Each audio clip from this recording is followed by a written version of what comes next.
Mama wakwaba aha GCN page so midi ede Addo searching and then the day the kanya wo de ehwe me a mesrew na wa subscribe to my channel we are now don sa emia bell on so we be a notification and it's an news said betu me when you be ati and as when you be ahwe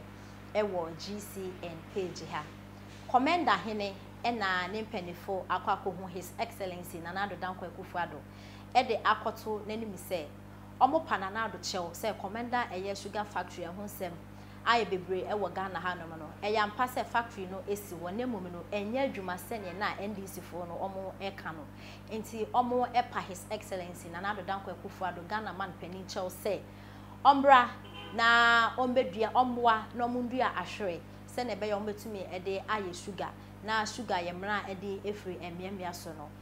Ghana yen sika ho adwo no na ensem we epie ewo newspaper review discussion so ewo Peace FM na eho na owura odi ahenkan ede etudwa na ochire se ensem bi se na betodwa na wa kai eye Captain Smart papa because omo nim se factory no enya adwuma na omo kofa sugar wo de be kire Ghana fo se Komenda sugar factory na eye adwuma no enti no se ensem bi se eba na wa kai endada eye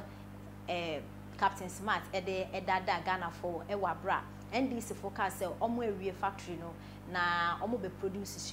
sugar no kra omo eguso omo produce Captain Smart ekose bi ekire nti odi ahenkan ekire say oti ensem bi sen ya na wa kai eye endada Captain Smart edada ye na yenti ensem a wura odi ahenkan etudwa ewo news Peace FM newspaper review discussion so Nina Addo Akufo-Addo neka so the boka ta the Ghanaian Times na semben worker asema worker nyane sem na post worker Addo pa ma make Captain Smart Komenda sugar factory no I si na ma si na ka afedi edua wanhwede ntia na matam konyo so te fa kwa na ato ade achi ntomo ko Ghana mampani na Addo Akufo-Addo enche ko ka chense ampa Komenda sugar factory ne de yesi factory ne si ho na nso anya dwuma esi kire magiri ba akokora ye nya mfamfiri ho na nanti we de ye bibi na sampa wo de agya kwa yenya kwa ya nyoma nyina chisa hwebe bosumi April si kire bo si kire wa fere mo hu si kire gasa se na no si kire ba so mo to firi kan na ko ahwede no ama si kire number odi ade papa de ye mo mpa na mrem achede ya hwe ani mo ache na poso idengo si da pen ya hwe ani mo ache se ne ye na ye hota ye pa se beba na nso si kire ba na si kire bi ama no mo si kire ba no ahwede ni nyini once our kind graphic or say experts no be ka say penifo mo shade na sene anto won bo ase amplane raw materials ade ne be hia no na se edi ho dwuma wie ahwedifuo tetre because say change so politicians no so ba be kire mu say ahwede no na dodo adidua no untimi nka se wudi na obewie na nka no so apro ene ato bo anse entina ade no se factory esi wo ya ye news no na poso na omso mo sa akohun omba koye changes bebre akosiesie wo eno so e ka de beba chen kuri enya sam ke every force ansa na be mene adobe aba no na obisa woto ne de wo bube o pi opena jekum da bi wuza na poso ya ma ye shisika awo mamu dodo mo mampeni da dwomama omo ye we na raw materials ni ho no sesi e ka foforo sa ba da ban ni so na sie anse be nya ahwede akodo enti ahwede do na ze godom gom ye de ye nya se ke bedo bi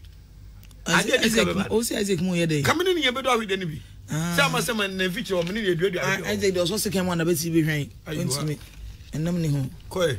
abusia ye de double crata daily graphic na to aso hwemanim hwemanam de adwo bo mo adwo abo na aba no ma de nyina na metwoko na mbi so ko oba se mayi miama na maya ankonam na me kanta part na aba no fa ba wo so abusia madaro ma daily graphic de aba betu edwa na wode oman ba sum bedwa eye council of state abedwafo ene opani a woda ano ye na otu osrebo twa ne mfoni de aba na ne say wa mo koshia na shimedwom edom kuma minority no mo atena se atwetwe nkomo eye State Council for no say wamu yes adwuma san hyemu no mo de nimpanifo atena se akasa ato adwene no ma hwa kwan be fa so abeboa maka bi mamika bi edi ntini e wo man mu na afenso so ba ko ye aye adwuma na oman ho do atimi asore kese pa eno nti wo mo hyeda kwhwe na nya wo mo nko na asem de be ya asomdwe beba ye de beba ka bi mamika bi beba no wo mo ni majority for susu be hia enche eno achi wo mo san any speaker of parliament ensusu ahia no mo ni afan ho do nyina to adwene se ne be ya ensa wo so die ebetimi aye adwuma na parliament adwuma na kwaso toten na esum omanfo senia ye pe no se senia parliament adwuma no ebekọ yie na mpuntu beba mu ntino na assignment me wase na wo ya ka no ya ka we na ya mpere eti ase sansensem na ekoso ntino na ama council of state for atu sa na mo ya woni sampanifo nyina eto adwene ama yie etimi ato yie odi ene graphic di asem bi baye a free alataya Nigeria na Nigeria almost say penny ba ko no wo hwe amamre eni sini adwuma ne agudie hu nsem so wo say Nigeria for movies no omo ya omo gi sikadro no mo nyaye sini no omo yi a omo gi sikadro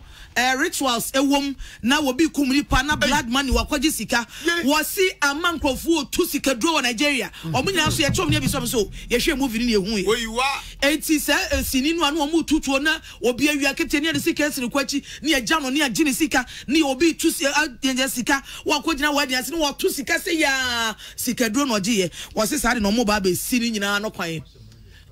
oma hyemra aha say ye nyai se ne be ya saade no enwura ni pemu ma amanfo enhwe so ensua emobra bone na obi anfa ne nsa nya adwuma na ompe ni sika no nya sika duro de na statica sem we nya ne na mi hye Nigeria manso manya kukudu atima hye ho mra na boso ye mamu de na akola no kokun kola mienu I so hwe o TV so no who say edu sabe no NCFo nya kukuduro edundum a lot of TV stations obi say rituals no and then say so hwe omaba ni nyina sa babak ciao ebi kire nyankuma de kwa fa so ye nya sika chese ye nche kwa do nyansa na wonsa no nim de bebo bra okay me yenu crash me ni so ma san ba because me ti se ni nyina akọ ni nyina sa ba se yire de uso TV ya de wo kanche de o ye se che bra mo ye mema usika send it 2 cities bra me mema 10 cities ni nyina sa ba bi na me de se Nigeria for the man who say edi o man na wu na utimi TV so ne adi to achi so na boni to pe ni agine sika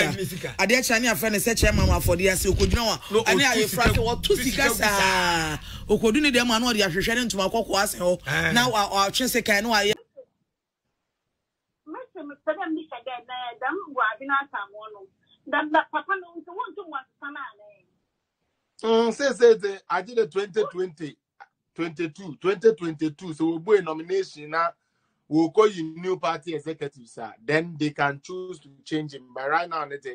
he has to serve his mandate. And I Papa is speaker of parliament, my friend. Sababu, Babe. Need to know you too much, I don't know. But that Papa is one to one friend, some okay, one to one friend. To my friend, privileges committee can call him. I think he's not above that. He's not above that. Yo. I want to work from now to send out a decent on him. I'll put you there, baby, can master. So you won't tell it today. I come on with a renovation. I want to one friend. I want to work from. I do a friend. I would have done another for after you be there. What's I am bread was great work. You never do a way you think there. You pay 50. Then why you pay you pay. You pay us some of it. No, you know, Mr. Ring, I am direction. Damn not. One, Me that's all. Na. Me that's